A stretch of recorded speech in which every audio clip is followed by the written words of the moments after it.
Hello, everybody, and welcome to Church at Home with Rachel for Thursday, the 27th of February.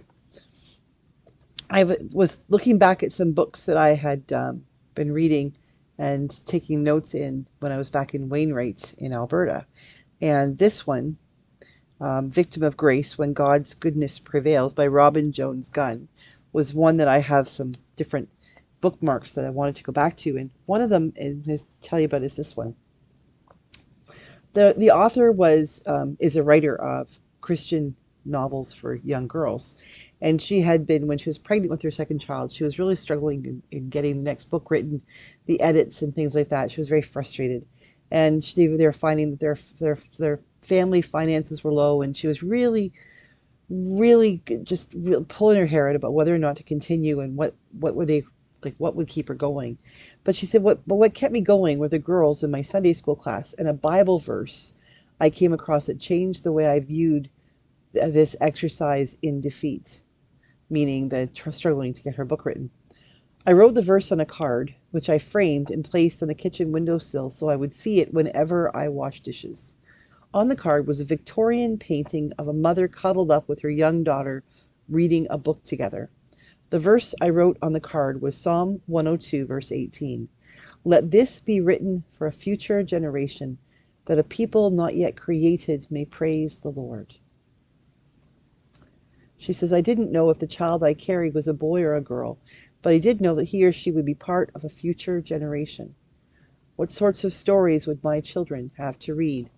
And she goes on to talk about the books that she was writing for young people. But the future generation made me really think about what we're going through in our world today.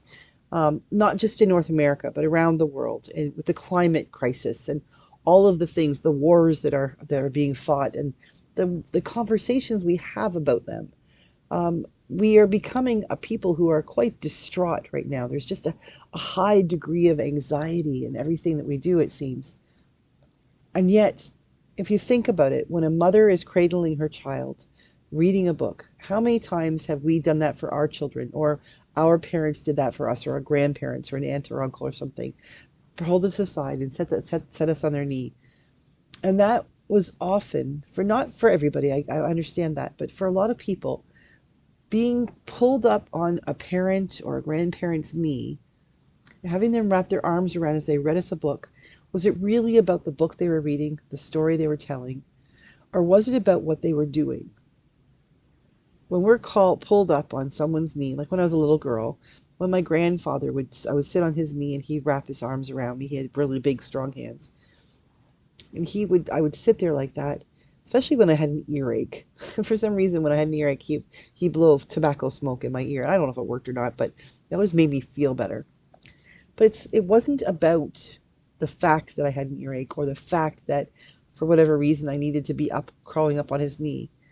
It was about the fact that while I was there with his strong arms around me and sitting there, or when it was someone who was reading me a story or telling me a story, it wasn't the purpose of how I got there, but it was all of what happened when I was there. What happens to us when we realize that, even if just for a moment, we have been drawn in and wrapped in someone's arms, the arms of someone who loves us, someone whose gentle voice, the cadence of the words they use, the vibration of their words on our bodies as we're leaning into them. All of those things, those physical things, the smell that they might have. Like my grandfather was a tobacco smell. His tobacco, I love the pipe tobacco. Our hearing, our touch, our smell, even the taste of it in our mouth.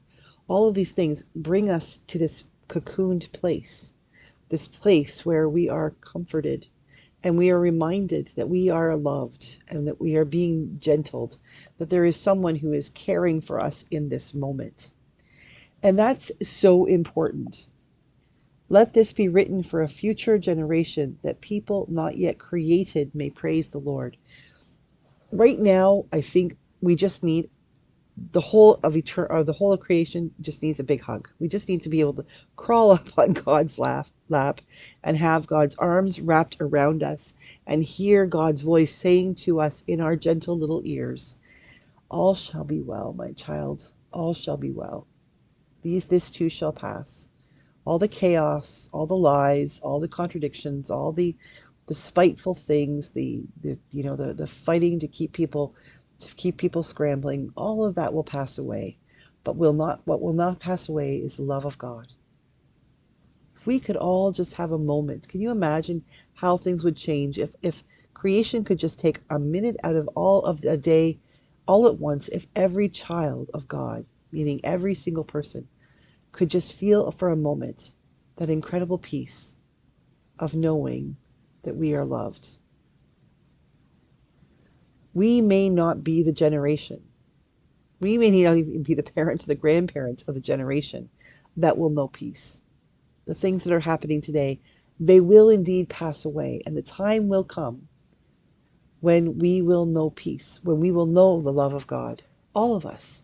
It will happen. Let this be written for a future generation, that a people not yet created may praise the Lord.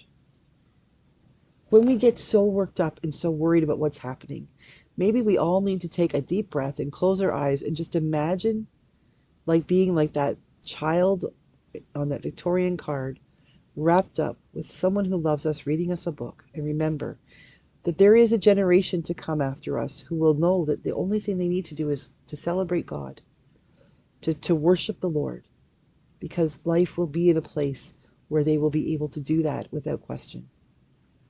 The time will come. It may not feel like it right now, but the time will come.